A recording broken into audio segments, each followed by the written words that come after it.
Apa kabar? Jumpa lagi dengan saya. Semoga Anda semua tetap sehat, kuat, semangat, mendapat berkat dimanapun Anda berada, kemanapun Anda pergi juga tentunya selalu mendapat keberuntungan. Di hari-hari yang Anda lewati juga mendapatkan keajaiban yang nyata. Ya, semoga semuanya tercapai cita-citanya, harapan, impiannya terwujud, keinginannya apakah itu yang telah terucap atau yang masih ada di dalam benak kalbu, semoga terwujud ya. Yang baik-baik tentunya didatangkan, yang buruk-buruk tentunya dihindarkan. Salam alien, salam kopi hitam, selamat malam, selamat beristirahat.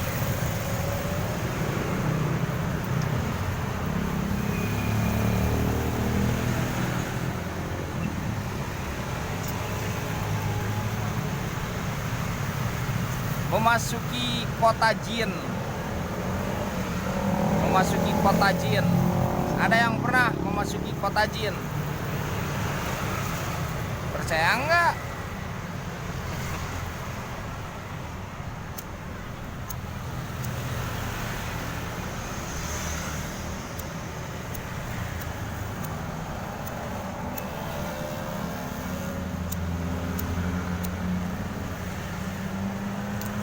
Memasuki kota jin.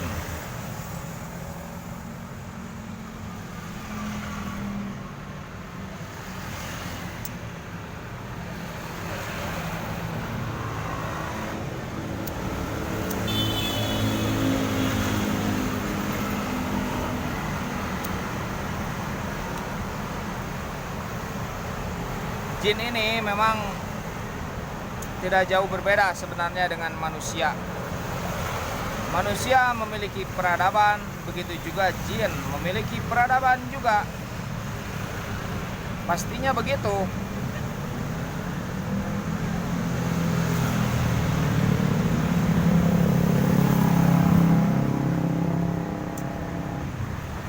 Karena mereka berkelompok ya.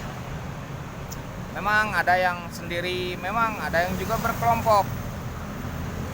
Sehingga ada yang namanya Ifrit, jin bangsawan ya, yang terkenal sakti itu Ifrit, jin Ifrit.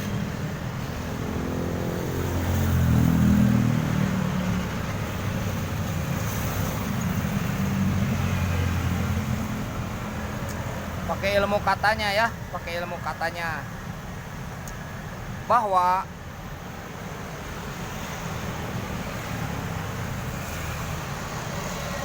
emas di kota mereka itu katanya banyak. Banyak emas ya, banyak emas. Jin ini memang memiliki raja, memiliki pemimpinnya, memiliki pemimpin. Tiap kelompok itu, tiap suku itu memiliki pemimpinnya.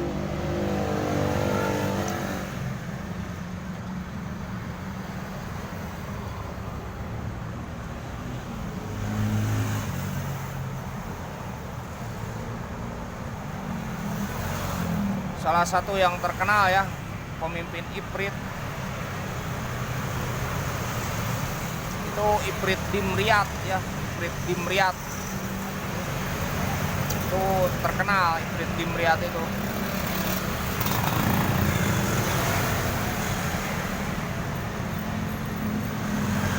julukannya tuh Raja Towus.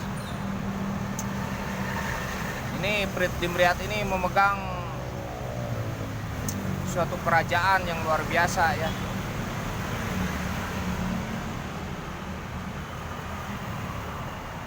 Perbendaharaan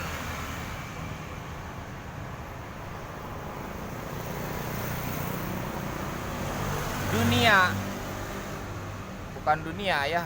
Jadi seperti harta benda, seperti bebatuan ya, ya termasuk dunia kan itu ya. Itu memang dikuasai oleh Ifrit Dimriat semuanya itu, katanya begitu.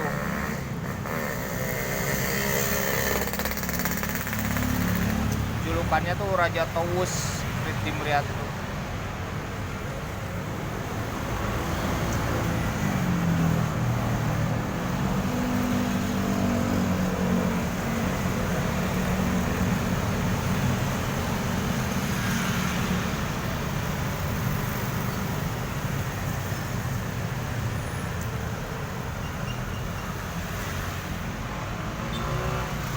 Tapi memang untuk menembus ke situ sangat sulit ya, sangat sulit. Ada ajimah yang mesti dibaca.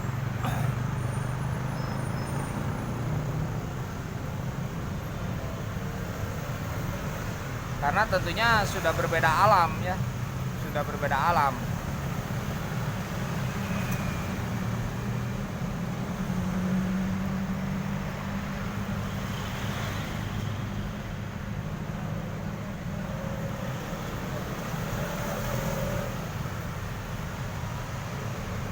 Berbeda alam. Ada juga negara jin yang disebutnya negara Jinistan. Tuh negara jin ya. Jinistan. Kalau ada negaranya tentu memiliki desa-desa atau kota-kota atau tempat tinggal tersendiri. Makanya jin itu memiliki tempat-tempat tinggal tersendiri. Memang ada yang berkelompok ya. Misalkan di suatu desa, ada yang berkelompok di suatu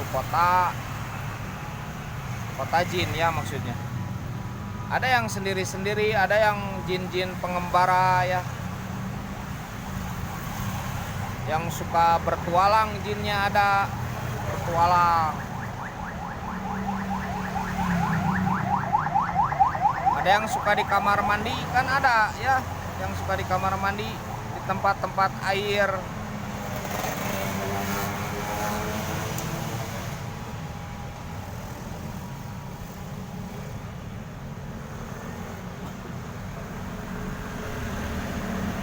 Itulah mereka, terdiri dari suku-suku dan berbeda-beda keilmuannya, kemampuannya juga berbeda-beda jin ini.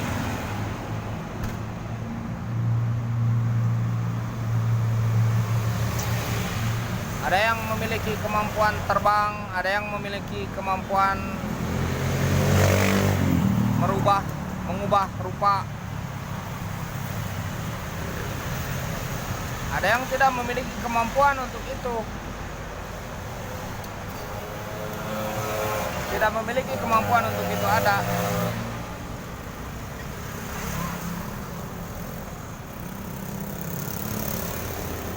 Ada yang memiliki kemampuan berubah wujud ya. Ada yang menguasai api, ada yang menguasai lembah, ada yang menguasai laut, ada yang menguasai gunung. Jadi maksudnya hidupnya di gunung. Ada yang menguasai mata air.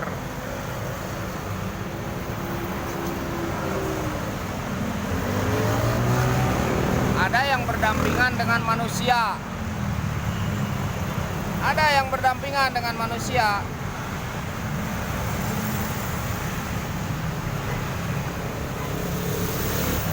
Ada yang hidup di tempat reruntuhan, ada.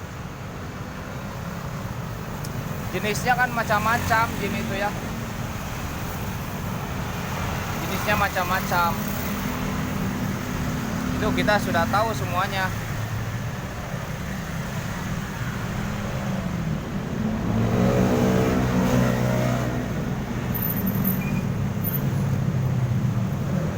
Ada yang senang ke batu-batu, ada. Di batu-batu hidupnya ada. Makanya kalau ada batu yang tidak tumbuh rerumputan, tanah yang lain tumbuh, ini tidak. Nah, biasanya itu di situ ada jin ya. Kita jangan mengganggunya.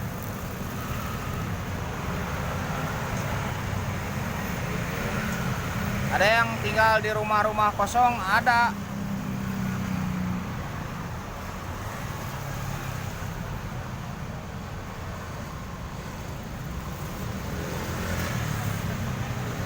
Ya saya bukan so tahu, cuman cerita aja. sedikit ya intermezzo malam yang kita lumrah lah kenal, yang kita kenal lumrah tentang jin ini ya, yang memiliki suku-suku dan memiliki karakter tersendiri,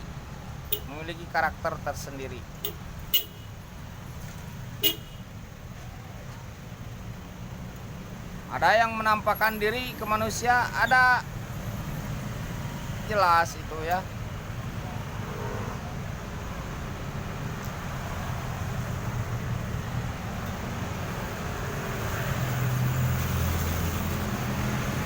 Ada yang malu ketemu manusia, ada.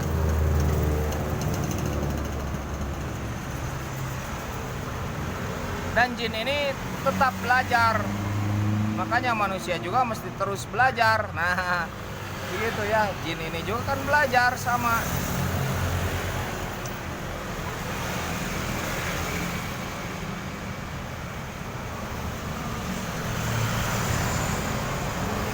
Memiliki emosi. Sama memiliki emosi.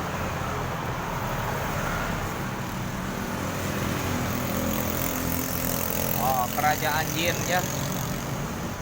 Kota jin. Jadi ada kotanya jin itu. Mungkin ada yang pernah memimpikannya kota jin ya. Kita memasuki suatu kota yang kita tidak kenal. Mungkin ada yang pernah memimpikannya di antara Anda. Mungkin. Atau bahkan secara nyata raga dan jiwa Anda masuk ke kota jin. Itu tidak menutup kemungkinan untuk akal ya. Tidak menutup kemungkinan, bisa saja terjadi untuk orang-orang tertentu yang memang mempelajari misteri kehidupan jin. Apakah harus belajar itu apa saja? Ada yang bilang kehidupan nyata saja banyak yang harus dipelajari. Ya justru itu, makanya mau kehidupan nyata, mau kehidupan gaib yang tidak terlihat, mesti dipelajari dua-duanya. Namanya manusia punya akal pikiran.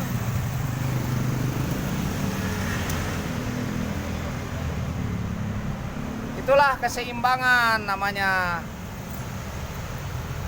saudaraku sekalian, teman-temanku sekalian. Itulah keseimbangan. Ilmu itu tidak ada habisnya, kan begitu ya. Teknologi berkembang. Bukan berarti teknologi berkembang kemudian kita meniadakan hal-hal yang tak kasat mata, yang tidak terlihat. Justru dengan berkembangnya teknologi itu justru jadi tantangan. Hal-hal yang tak kasat mata itu justru jangan ditinggalkan. Itu namanya orang hebat. Teknologi maju, hal-hal yang tak kasat mata juga kita pelajari, kan begitu ya.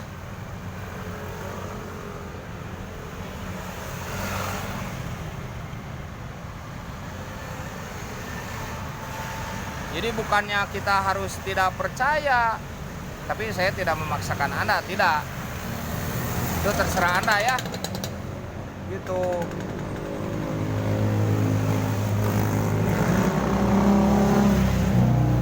Ada yang bilang, zaman gini. Justru itu, zaman gini mesti dipelajari. Jadi ada pengetahuan. Itulah tantangan kita yang memiliki akal pikiran. Akal saja gaib, betul tidak? Pikiran saja tidak kelihatan oleh Anda. Sampai sekarang masih dipelajari yang namanya pikiran. Walaupun dulu juga dipelajari, sampai sekarang dipelajari juga. Logika masih dipelajari, dulu dipelajari, sekarang juga dipelajari. Tokoh-tokohnya tidak usah saya sebutkan ya.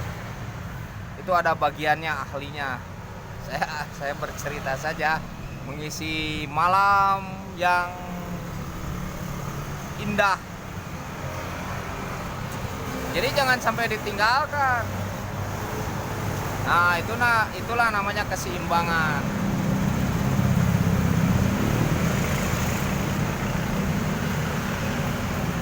Karena memang banyak hal-hal yang tak kasat mata, hal-hal yang membuat kita heran, takjub, hal-hal yang ajaib banyak di kehidupan ini. Hanya mungkin ada orang yang menyadarinya, ada yang tidak, ada yang memang tidak mau menyadarinya. Senangnya materi terus. Materi senang itu sudah jangan dibicarakan lagi. Manusiawi ya, misalkan kita uang itu kan alat, senang uang ya wajar. Karena kita hidup di dunia materi. Wajar itu, jangan dibicarakan lagi.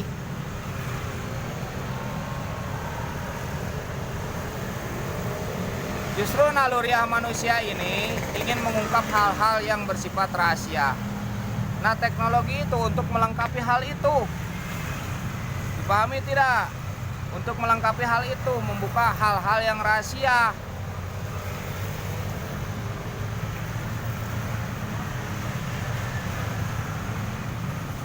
Dipahami tidak?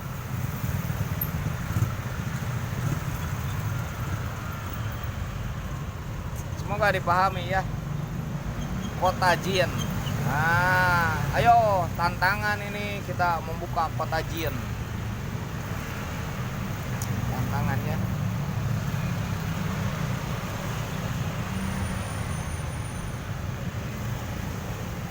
Tetap saja hati itu canggih, lebih canggih hati ya. Hati akal lebih canggih. Toh teknologi juga dibuat oleh akal kita kan, yang mendukung. Paham kan? Mengagung-agungkan teknologi, bukan tidak boleh bangga, boleh, harus bangga, itu bangga kita membuat teknologi bangga, tapi jangan melupakan diri kita sendiri. Jangan melupakan adanya penciptaan akal. Jangan melupakan adanya pikiran, jangan melupakan adanya hati. Kita bangga teknologi bagus, tapi jangan melupakan diri kita sendiri. Dari mana kita berasal? Kenapa kita diciptakan? Akan kemana kita pergi? Salam sehat selalu untuk semuanya. Maaf jika ada kesalahan ya.